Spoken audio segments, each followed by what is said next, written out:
bonsoir. Nous sommes heureux de vous retrouver encore ce soir dans notre émission.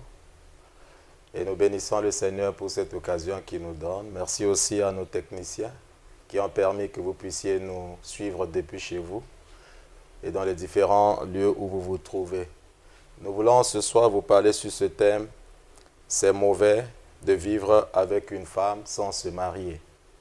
C'est mauvais de vivre avec une femme sans se marier.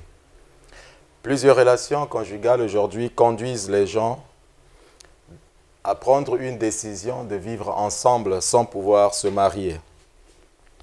Et nous réalisons que ces conjoints s'exposent à plusieurs malédictions, plusieurs types de dangers physiques, spirituels, parfois moraux.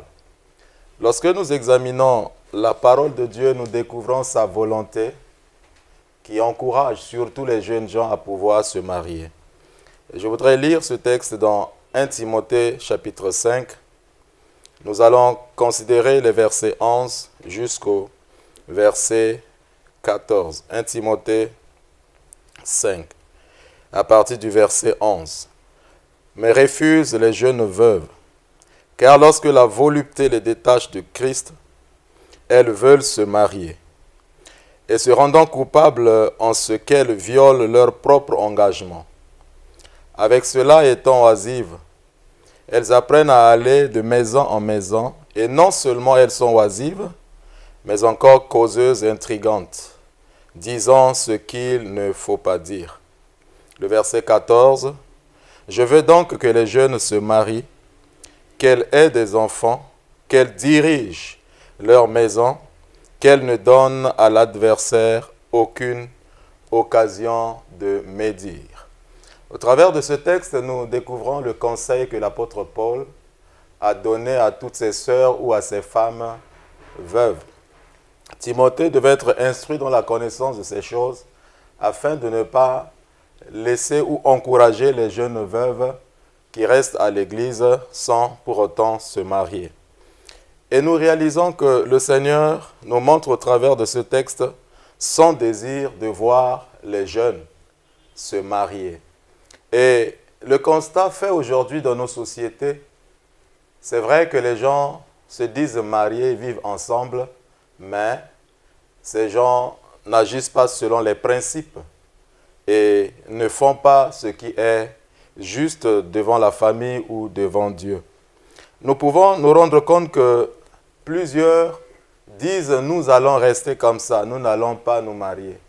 Mais le désir de la chair pousse parfois certaines personnes à violer leur engagement et leurs vœux, parfois d'abstinence qu'ils ont décidé de suivre. Alors, les personnes qui n'ont pas de conjoint, nous découvrons dans ce texte, aillent de lieu en lieu. Ces gens ne sont pas stables. Ces gens rencontrent d'autres, vont dans d'autres maisons, dans d'autres lieux. Et la Bible mentionne que c'est des personnes très bavardes et parfois qui disent ce qu'il ne faut pas réellement dire. C'est ce que nous voyons aujourd'hui. Les boîtes de nuit sont remplis parfois de ces jeunes. Certains milieux sont remplis parfois de ces personnes. Et les familles aussi ont des difficultés à cause des comportements de ces personnes qui vivent seules. Alors nous voulons, à la lumière de cette parole, encourager les gens à se marier. Dieu lui-même veut que les gens parviennent à se marier, mais il n'est pas bon de rester avec une femme sans pouvoir la marier. Alors pourquoi donc est-ce que c'est mauvais pour une personne de vivre avec une femme sans la marier? Nous voulons ce soir vous donner une seule raison et par la suite, si le Seigneur nous accorde une occasion, dans une autre émission, nous ajouterons d'autres raisons. Une personne qui est avec une femme, nous avons dit c'est mauvais d'être avec cette femme sans se marier, pour la simple raison que cette personne viole la loi. Lorsque nous vivons avec une femme, sans pour autant la marier, nous violons la loi. Et je voudrais premièrement parler de la loi de Dieu. Lorsque nous examinons la parole de Dieu, nous nous rendons compte que le Seigneur le dit clairement dans sa parole, qu'il n'est pas bon que l'homme soit seul. Hein? Et le Seigneur encourage dans ce texte que nous venons de lire que les jeunes puissent se marier. Mais se marier ne veut pas dire vivre avec une femme sans pour autant avoir le consentement de sa famille, sans pour autant faire certaines choses qu'on nous exige avant de pouvoir prendre une femme. Et nous remarquons aussi que dans la Bible, dans ce texte de Matthieu, les Juifs étaient étonnés lorsqu'ils sont approchés du Seigneur. Ils ont présenté la situation d'une femme qui s'est mariée à plus de 7 autres hommes différents de la même famille. Et l'inquiétude de ces gens était de voir à la résurrection, cette femme sera la femme de qui parmi les 7 frères. Mais Jésus-Christ a donné une réponse que nous trouvons capitale par rapport à ce principe du mariage. Et le Seigneur mentionne dans ce texte en disant « N'avez-vous pas lu que le Créateur au commencement fit l'homme et la femme ?» Et qu'il dit « C'est pourquoi l'homme quittera son père et sa mère, s'attachera à sa femme et les deux deviendront une seule chair. » Alors vous voyez, Jésus était en train de dire tout simplement ce que la Bible a dit dans Genèse sur la création de l'homme et la femme et aussi sur le fondement du mariage. Et lorsque nous sautons, nous arrivons au verset 11. Il leur répondit, « Tous ne comprennent pas cette parole, mais seulement ceux à qui cela est donné, car il y a des eunuques qui le sont dès le ventre de leur mère, et il y en a qui le sont devenus par les hommes, et il y en a qui se sont rendus tels eux-mêmes à cause du royaume des cieux. Que celui qui peut comprendre, comprenne. » Alors dans l'enseignement de Jésus-Christ, nous trouvons qu'il parle aux Juifs sur le principe de ne pas se divorcer, mais aussi quand quelqu'un se divorce, il faut savoir que c'est par rapport à un cas, le cas d'infidélité.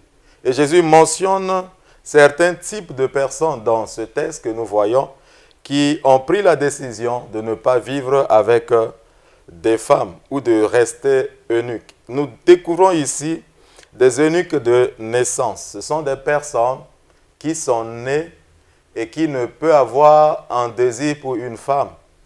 Et vous voyez que parfois dans la société, nous avons de ces gens qui grandissent et qui ont des penchants parfois vers autre chose que vers les hommes ou vers les femmes. Et deuxièmement, nous découvrons des eunuques, ceux qui sont devenus par l'homme. Dans la société, avant, nous savons que des empereurs, des rois, ont peur de laisser leurs femmes à la merci de tous. Et il y a certains esclaves qui travaillaient dans la cour. Ces hommes étaient utilisés comme des serviteurs, mais on enlevait leurs organes, leurs testicules, pour ne pas que ces gens aient des penchants. Donc, ils le sont devenus au travers des hommes. Et nous avons aussi des cas de certaines personnes qui parfois envoûtent leur mari pour que cet homme ne puisse pas chercher une autre femme ailleurs et rester fidèle ou avoir juste une penchant pour sa propre femme. Ce qui fait que vous avez dans la famille parfois un homme qui grandit, qui a une femme, mais à la mort de cette femme, elle ne peut plus avoir un désir pour une autre personne. Donc des eunuques qui le sont devenus par les hommes. Et nous avons aussi ceux qui sont devenus volontairement eunuques. Pour quelle raison? Pour tout simplement le royaume de Dieu. Ces gens ont décidé de ne pas vivre avec une femme. Ils ont décidé de ne pas se marier pour l'œuvre de Dieu. Nous avons l'exemple de l'apôtre Paul. Il disait de Céphas qu'il a pris une des sœurs qui est devenue sa femme. Les frères de Jésus se sont mariés également. Mais lui, est-ce qu'il n'a pas le droit de faire autant? Oui, Paul avait le droit de se marier également. Mais pour l'œuvre de Dieu, pour le royaume de Dieu, il a décidé de rester sans une femme dans sa vie.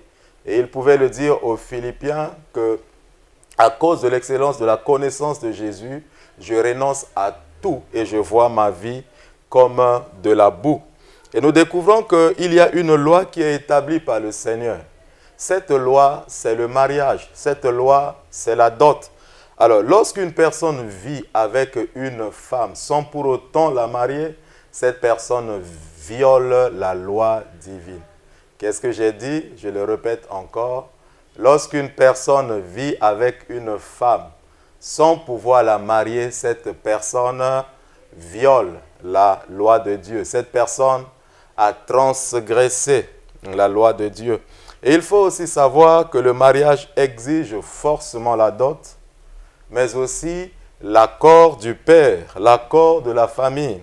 Il y a ce principe qui est dans Exode 22, 16, 17. Nous découvrons que quand un homme trouve une vierge et que cet homme viole cette personne, cette fille, il a le droit de payer la dot pour prendre cette fille qui deviendra sa femme.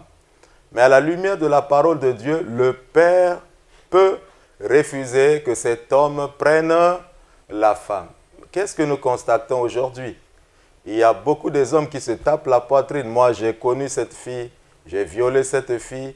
Et ils sont à des dizaines, à des cinquantaines parfois, dans leurs histoires personnelles de relations, des femmes qu'ils ont violées, des filles qu'ils ont déviergées, sans pour autant prendre conscience de la loi ou de la parole de Dieu.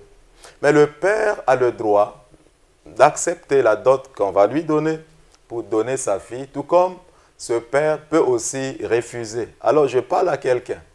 Si papa refuse peut-être de prendre la dot d'un homme, ne vous en faites pas un problème. Et papa n'est pas sorcier. Il a le droit. Il le peut.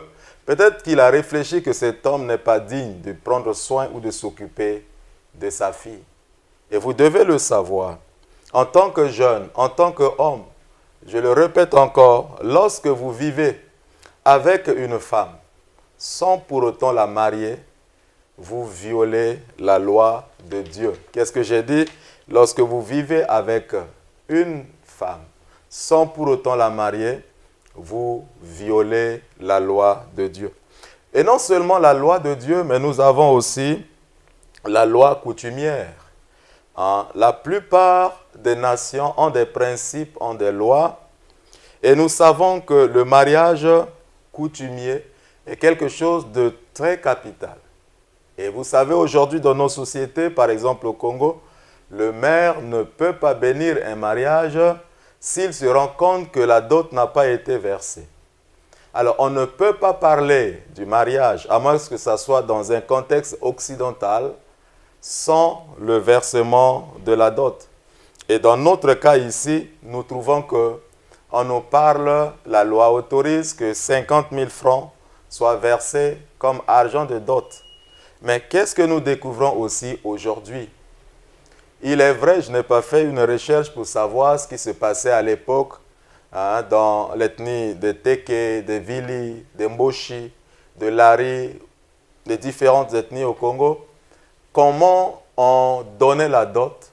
Mais aujourd'hui, les choses se sont améliorées, se sont modernisées, au point où nous arrivons aujourd'hui à avoir un gonflement des choses demandées. Examinons tout simplement et répondez-moi s'il vous plaît. Une fille peut avoir combien de mères? Nous savons qu'il n'y a qu'une seule mère qui peut mettre au monde. Mais quand quelqu'un veut manifester sa volonté d'aller marier, on lui dit d'acheter peut-être 10 super wax hollandais. Voyez-vous, un super wax peut coûter 65 000 si je ne prends que ça. Et vous dites à quelqu'un qui vient d'amener au moins 10 pour les 10 mamans. Ce qui est faux parce qu'on n'a qu'une seule mère. Et ce qui est vrai aussi, cette personne va dépenser plus de 650 000 juste pour acheter les pailles. N'en parlons pas des costumes et autres choses. Aujourd'hui, quelqu'un veut se marier, arrive dans la famille, cette personne rencontre des difficultés et on lui exige parfois des choses à payer à valeur de peut-être 2 millions, 3 millions minimum. Alors, quelqu'un qui se débrouille, qui est un jeune, qui est encore en train d'attendre de l'emploi et qui veut manifester ce désir-là, vous lui imposez une dot déjà à 500 000 côté papa, 300 000 côté maman, ça ce n'est que l'argent. Et avec des petites choses, la personne se retrouve peut-être à 3 millions, 4 millions, 5 pour ne pas exagérer. Et du coup, vous voyez, la tradition elle-même est en train de se modifier dans de mauvaises façons. C'est-à-dire que les gens veulent exploiter le mariage pour s'enrichir au détriment des autres. Ce qui fait que plusieurs aujourd'hui ont du mal à se marier. Mais nous voulons dire que une personne qui vit avec une femme sans la marier, cette personne a violé la loi de Dieu et a violé également la loi coutumière. Et cette personne qui non seulement a violé ces lois, peut entraîner plusieurs conséquences dans sa vie. Alors vous voyez, aujourd'hui, nous avons des couples qui vivent ensemble, mais ils ont du mal à mettre au monde des enfants vivants.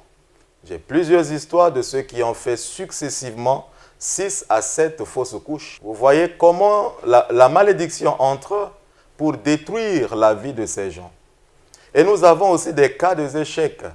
Certaines personnes, dès qu'ils ont eu telle fille, et pourtant cet homme avait la facilité d'avoir de l'argent hier, de travailler, sa vie était bénie, mais avec cette fille, la vie a complètement chamboulé, sa vie a complètement changé. Et nous nous rendons compte que l'entrée de cette personne dans la vie de l'autre n'est pas une bénédiction. Et nous avons des cas de pauvreté qui sévissent dans certaines familles de ceux qui ont décidé de vivre ensemble sans pour autant se marier. Combien des enfants deviennent des rebelles? Et parfois ces enfants grandissent, ont du mal à évoluer dans leur vie. Tout simplement parce qu'il n'y a pas une reconnaissance spirituelle et familiale, j'allais même dire coutumier, par rapport à ces différentes personnes qui ont décidé de vivre ensemble. Vous vivez ensemble avec une fille, avec une femme. Laissez-moi vous dire que vous violez déjà la loi coutumière et vous violez aussi la loi de Dieu.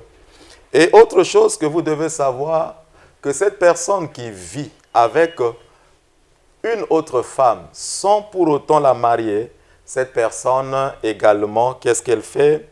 Elle a violé la loi morale.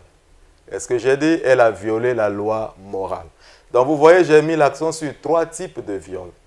Dans le cas d'un homme qui vit avec une femme sans pour autant la marier, cette personne viole la loi de Dieu. Cette personne viole la loi coutumière. Cette personne viole la loi morale. Et nous avons des situations comme ça qui entraînent des troubles. Voyez-vous, vous êtes redevable envers cette femme et envers la famille de cette femme. Là, votre conscience est troublée. Vous savez que je suis avec cette femme, je ne l'ai pas mariée. Comment vous allez être tranquille? Votre relation également, elle est douteuse. Parce que rien ne vous préserve. Même si vous travaillez dans une société, il n'y a pas une reconnaissance de votre femme parce que vous ne l'avez pas mariée. Et ceux qui sont restés peut-être au niveau coutumier, tant que l'officier de l'état civil de la ville ou du pays où vous êtes ne certifie pas ce mariage ou ne célèbre pas ce mariage, vous ne pouvez pas être reconnu aussi dans la société comme une personne mariée. Alors vous-même, vous allez avoir honte de vous. Vous voyez, aujourd'hui, on fait certaines présentations dans les couples. Yandia eke papa ya baba ne amunu. Yandia eke maman ya baba ne amunu. Qu'est-ce qu'ils disent? Cet homme, c'est le père de mes enfants. Cette femme, c'est la mère de mes enfants. Pourquoi les personnes se cachent derrière les enfants? Parce qu'elles-mêmes, elles se rendent compte que je n'ai pas marié, donc je ne dirai pas ça, c'est ma femme. Voyez-vous, quand on dit ça, c'est ma femme, ça pèse. Et notre conscience ne le permet pas de le dire. Et vous voyez une des choses qui trouble aussi, quand vous êtes avec un homme ou une femme qui ne vous a pas marié, en contact de vos amis, ceux avec lesquels vous avez fréquenté. Voyez-vous, on se regarde, on cherche à jeter les yeux sur la main, sur le doigt. Et souvent, on a du mal à dire, ça c'est mon mari, ça c'est ma femme. Et quand vous mariez la personne légalement, Vous n'avez pas besoin de le dire parce que tout simplement ça se fait découvrir. Donc il y a une loi morale qui est là.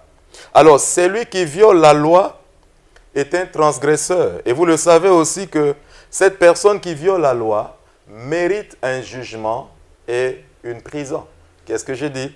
La personne qui viole une loi mérite, qu'on le veuille ou non, un jugement et une prison. Alors, il en est de même pour une personne qui vit avec une femme sans la marier. Vous allez être d'accord avec moi, dans les principes, cette personne mérite quoi? Un jugement et une prison. Et si nous découvrons ici le jugement pour cette personne et la condamnation de cette personne, se fera de plusieurs manières. Un, par Dieu, parce que la personne a violé la loi de Dieu. Deux, par la conscience ou la morale de la personne. Trois, par l'entourage, parce que cette personne n'est pas en ordre par rapport à nos principes ou à nos coutumes, parce qu'elle a violé la loi de Dieu. Alors, cela va entraîner plusieurs choses. Nous avons une malédiction spirituelle et physique qui peut accompagner une personne qui vit avec une femme sans pour autant la marier. Et nous avons deuxièmement aussi la honte. Cette personne qui n'a pas marié la femme avec laquelle elle vit va continuellement avoir honte devant ses amis, devant les parents de la femme. Et nous avons aussi un autre volet spirituel qui est l'attaque diabolique, l'attaque satanique, et même les familles sorcières ont plein droit de exploiter ou de détruire la vie de ce couple. C'est pourquoi vous devez prendre conscience que vivre avec une femme sans la marier est mauvais. Alors, dans ce cas, qu'est-ce qu'il faut faire? Je crois que la première des choses, c'est une prise de conscience. Vous devez prendre conscience que vous vivez avec la fille d'autrui sans la marier. Tout part par une prise de conscience. La fille, là, n'est pas sortie d'un arbre. La fille, là, n'est pas sortie d'une montagne. Elle est sortie d'une famille. C'est la fille d'autrui. Qu'on le veut ou non, un jour viendra où vous allez payer tous vos péchés et vous direz que Dieu n'est pas avec vous. Vous êtes avisé. Prenez conscience que vous êtes en train de détruire la fille d'autrui. Et la deuxième des choses que je peux vous proposer dans ce cas aussi, c'est de chercher à rencontrer les parents de la fille. Il y a certaines personnes aujourd'hui qui ont enceinté des filles. On a envoyé la fille dans leur maison. Ils sont restés ensemble pendant plusieurs années. 10 ans, 30 ans. Mais ils n'ont jamais été reçus par les parents de la fille. Et il y a ceux aussi qui se tapent la poitrine dehors et qui insultent même les parents de la femme sans pour autant chercher à les rencontrer. Ce n'est pas bien. Il y a un mauvais sort qui peut te attaquer si tu ne prends pas conscience et si tu ne cherches pas à voir la famille de ta femme. Et autre chose aussi que nous devons faire, s'il vous plaît, c'est de nous efforcer à régulariser notre situation. Qu'est-ce que je vous dis par là? Vous avez la fille de quelqu'un. S'il vous plaît, prenez conscience que ce n'est pas bien de rester avec la fille de quelqu'un sans la marier. Deuxièmement, allez chercher à voir les parents. Et troisièmement, efforcez-vous de régulariser votre situation en payant la dot. Je crois que ça, c'est un processus. On ne peut pas se lever d'un jour, tout faire, mais pas à pas. Vous avez des années devant vous. Peut-être vous pouvez décider dans 5 ans. Je vais commencer à me préparer. Je vais envoyer une lettre dans la famille. Je reçois cette lettre. Je vois ce qu'on me demande de donner pour ma femme comme dot. Je me prépare. 1 an, 2 ans, je peux répondre. Je viendrai à telle année, à tel mois pour pouvoir honorer. Alors vous voyez, c'est un effort personnel à faire pour pouvoir payer la dot. Et je crois que vous n'allez pas rester à attendre pour marier un cadavre. Je me souviens, il y a quelqu'un qui a perdu une fille qui était enceinte. Mais je suis allé dans cette veillée. 1 fois, 2 fois, ça a duré 2 semaines. J'étais étonné, mais pourquoi? Moi, je pensais qu'on attendait les parents qui étaient ailleurs, qui devaient venir. On m'a fait savoir que la famille a demandé à ce monsieur de donner 2 millions avant qu'on puisse enterrer cette femme qui était morte. Pourquoi on ne l'a pas connue dans la famille? Et vous voyez, Il a fait un effort, il a consulté sa famille. Ils n'ont pas été en mesure d'amener même 1 million. Et la veille a duré presque 1 mois. Et finalement, la famille, par pitié, a reçu juste quelque chose de symbolique pour accepter qu'on aille enterrer ou inhumer ce corps. Vous voyez, c'est malheureux. Le mariage, c'est un moment de joie, de fête, mais allez vous marier à un mort. Et nous sommes dans les traditions, parfois les esprits des morts poursuivent la vie de certaines personnes. Et après, donc vous devez être conscient. Le jour viendra où vous allez pleurer, si aujourd'hui, vous ne réalisez pas que c'est la fille d'autrui. Et je voudrais aussi parler aux sœurs, aux filles. S'il vous plaît, le jour où quelqu'un s'intéresse à vous, la première des choses, c'est de lui parler de votre famille. La deuxième des choses, c'est de lui dire, allez dans votre maison, rencontrez vos parents. Et ne quittez pas la maison en portant un pantalon ou en cachant les habits, les chaussures pour aller vous mettre avec un homme. Cela ne vous bénit à rien. Et sachez qu'un homme, quand il découvre votre corps, plusieurs fois, 2 fois, 3 fois, et quand il vous met déjà enceinte, qu'est-ce que vous valez devant de telles personnes? Et ne vous ridiculisez pas pour le nom de l'amour ou du sexe, mais restez ferme et encouragez un homme qui s'intéresse à vous de consulter ou de voir votre famille. Alors vous voyez, tous ces éléments que nous avons apportés est pour aider quelqu'un, vous qui nous suivez, qui n'êtes pas dans une bonne situation, qui vivez avec une femme, c'est mauvais. De vivre avec cette femme sans pour autant la marier. Et je crois même les femmes qui acceptent de vivre avec un homme qui ne les a pas mariées, de vous-même, sachez que c'est mauvais de rester avec un homme qui ne vous a pas marié. Alors vous voyez que Christ, notre Seigneur, il s'est sacrifié pour nous et de même manière, il a payé par sa vie à la croix pour que nous parvenions à être mariés à lui et Église qui est devenue l'épouse de Christ. Dans cette relation, Jésus a payé. De la même manière, dans notre relation pratique aussi, nous devons payer si vous aimez un homme ou si vous aimez une femme. Mais je voudrais vous exhorter, vous qui n'avez pas encore reçu Jésus-Christ comme Seigneur et Sauveur, il est temps à jamais d'ouvrir votre cœur à Jésus, de le recevoir non seulement comme votre Seigneur et Sauveur, mais aussi comme votre époux, afin que vous ayez une bonne relation avec lui et avec le Père. Et de la même manière, vous comprendrez aussi que vous aurez une bonne relation avec un homme ou une femme que vous aimez. Que le Seigneur vous bénisse. Et je voudrais élever ma voix, prier pour que la grâce de Dieu vous accompagne et qu'aujourd'hui vous preniez un engagement de régulariser votre situation. Seigneur, agis dans la vie de cet homme qui vit avec une femme et qui ne l'a pas mariée. Qu'il décide, que tu le bénisses, que tu lui donnes la capacité qu'il faut à régulariser sa situation. Merci au nom de Jésus. Amen. Shalom.